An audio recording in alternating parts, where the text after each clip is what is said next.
राधे राधे मित्रों, मैं प्रगति आपका स्वागत करती हूँ द हीलिंग मून चैनल में।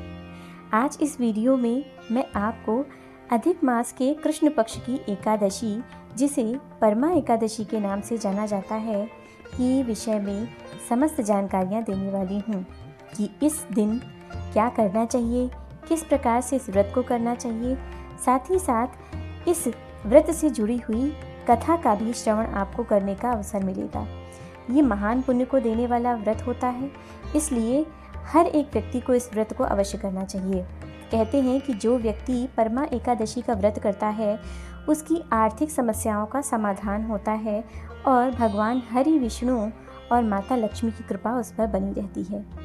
तो चैनल पर अगर पहली बार आए हों तो चैनल को सब्सक्राइब अवश्य करें ताकि आने वाले वीडियो का नोटिफिकेशन मिले आपको। इसके साथ ही वीडियो पसंद आए तो लाइक करें और औरों के साथ इसे शेयर अवश्य करें, क्योंकि 3 साल में एक बार अधिक मास में यह एकादशी आती है, तो इसका अधिक से अधिक लाभ लेना बहुत आवश्यक है। तो चलिए आज मैं बताती हूँ कि परमा एकादशी अधिक मास में कब आने वाली है।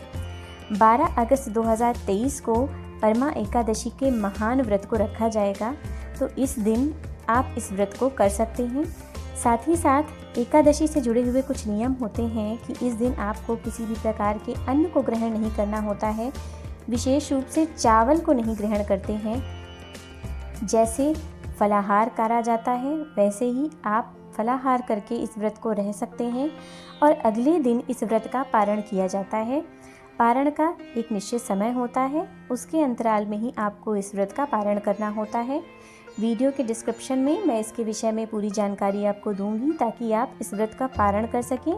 साथ ही साथ इस दिन भगवान को तुलसी पत्र ज़रूर अर्पित करने चाहिए, पर एक बात का ध्यान रखें कि एकादशी वाले दिन कभी भी तुलसी पत्र को नहीं तोड़ा जाता। उससे पहले आप 1 दिन पहले 2 दिन पहले आप तोड़ कर रख सकते हैं और उस दिन आप उसका प्रयोग करें, क्योंकि भगवान विष्णु को तुलसी पत्र बहुत अधिक प्रिय होता है। तो चलिए अब मैं आपको इसकी कथा के विषय में बताती हूँ कि एक बार युधिष्ठिर जी ने भगवान कृष्ण से पूछा कि मल मास की परमा एकादशी के व्रत को किस प्रकार करना चाहिए और इसकी कथा क्या है। तब श्री कृष्ण जी ने युधिष्ठिर जी को कांपिल्य नगर में रहने वाले एक ब्राह्मण दंपति की कथा सुनाई, जो कि बहुत ही अधिक दीनहीन स्थिति में अपना जीवन यापन कर रहे थे। अपनी दीनता के कारण एक दिन ब्राह्मण के मन में यह प्रश्न आया कि उसकी वजह से ही उसकी पत्नी को भी इस प्रकार की कष्ट भोगने पड़ रहे हैं और इस दरिद्रता का सामना करना पड़ रहा है। तब एक दिन ब्राह्मण ने अपनी पत्नी से प्रश्न किया कि हे प्रिय, यदि तुम्हारा विवाह मेरे साथ ना हुआ होता तो तुम आज इस दरिद्रता को नहीं भोग रही होती। अब तुम ही मुझे कुछ उपाय सुझाओ जिससे इस दरिद्रता से छुटकारा मिल सके, और तुम यदि मुझे कहो तो मैं किसी अन्य स्थान पर जाकर हमारी जीविका को अच्छा करने के लिए किसी अन्य कार्य को करके जीवन व्यापन को अच्छा कर सकूं। ऐसे वचन सुन के स्त्री के मन में बड़ी ही ग्लानि का अनुभव हुआ कि मेरे पति को मेरी वजह से इस प्रकार के कष्ट भोगने पड़ रहे हैं और वो परदेश जाकर किसी प्रकार का कार्य करने के विषय में सोच रहे हैं। ऐसा करने से वे मुझसे दूर हो जाएंगे और मुझे उनकी सेवा का अवसर नहीं प्राप्त हो पाएगा। यही विचार चल ही रहा था कि ऋषि मुनि कौंडिल्य उन ब्राह्मण दंपति के घर आते हैं। तब उनका आदर सत्कार दोनों दंपति बड़े ही मन से करते हैं। उन्हें भोजन कराने के पश्चात ब्राह्मणी के मन में भी यह प्रश्न आता है कि क्यों ना कौंडिल्य ऋषि से ही वो इस दरिद्रता को दूर करने का उपाय पूछें। तब वे कौंडिल्य ऋषि से प्रार्थना करती हैं कि हे महर्षि, मुझे कोई ऐसा उपाय, कोई ऐसा व्रत बताएं जिसे करने से हमारी दारिद्रता का नाश हो। तब कौंडिल्य ऋषि ब्राह्मणी स्त्री को परमा एकादशी के विषय में बताते हैं, जो कि अधिक मास के कृष्ण पक्ष की एकादशी होती है। उन्होंने ब्राह्मणी से कहा कि यह वह परम और प्रभावशाली व्रत है जिसके प्रभाव से राजा हरिश्चंद्र को भी उनका खोया हुआ राज्य वापस मिला था।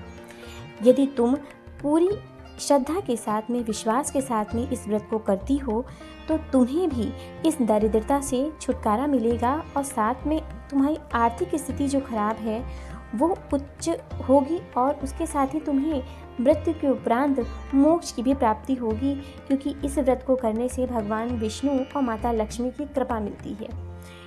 ऐसे वचन सुन के ब्राह्मण और ब्राह्मणी ने परमा एकादशी के व्रत को पूरी श्रद्धापूर्वक करने का निश्चय किया और परमा एकादशी को उन्होंने पूरी श्रद्धा और निष्ठा के साथ किया। ऐसा करने से उनके दिल बदल गए, उन्हें अथाह सुख समृद्धि की प्राप्ति हुई और मृत्यु के उपरांत वे मोक्ष को प्राप्त हुए। यदि आप भी अपने जीवन में सुख समृद्धि चाहते हैं, भगवान विष्णु की कृपा चाहते हैं, तो आपको भी इस एकादशी का व्रत करना चाहिए। भगवान श्री कृष्ण ने बताया कि जिसने भी परमा एकादशी का व्रत किया है उसे पुष्कर, गंगा व अन्य तीर्थों में जाने की कोई आवश्यकता ही नहीं रह जाती है, न ही उसे गया जी में श्राद्ध करने की कोई आवश्यकता है, क्योंकि यह तो सबसे परम फल प्रदान करने वाला व्रत है। इस व्रत को करने से 84 लाख योनियों में भ्रमण करने के बाद मनुष्य योनि में जन्म बड़े भाग्य से मिलता है। इसीलिए बलपूर्वक सभी को पुण्य व्रत देने वाली, पुण्य फल करने वाली इस एकादशी को करना चाहिए। अतः तुम्हें भी पूरी श्रद्धा एवं भक्ति के साथ परमा एकादशी का व्रत करना चाहिए और अपने जीवन को सफल बनाना चाहिए। तो आप भी इस एकादशी का लाभ लें, अधिक से अधिक लोगों के साथ वीडियो को शेयर करें, कथा का श्रवण अवश्य करें, क्योंकि कथा का श्रवण करने से ईश्वर की प्राप्ति होती है और व्रत का संपूर्ण फल मिलता है। तो यहाँ पर परमा एकादशी की कथा होती है संपूर्ण। वीडियो पसंद आया हो तो लाइक अवश्य करें और इस एकादशी का लाभ अवश्य उठाएं। कमेंट बॉक्स में राधे राधे लिखें। तो मिलती हूँ आपसे नेक्स्ट वीडियो में। चैनल को सब्सक्राइब करना मत भूलें। राधे राधे।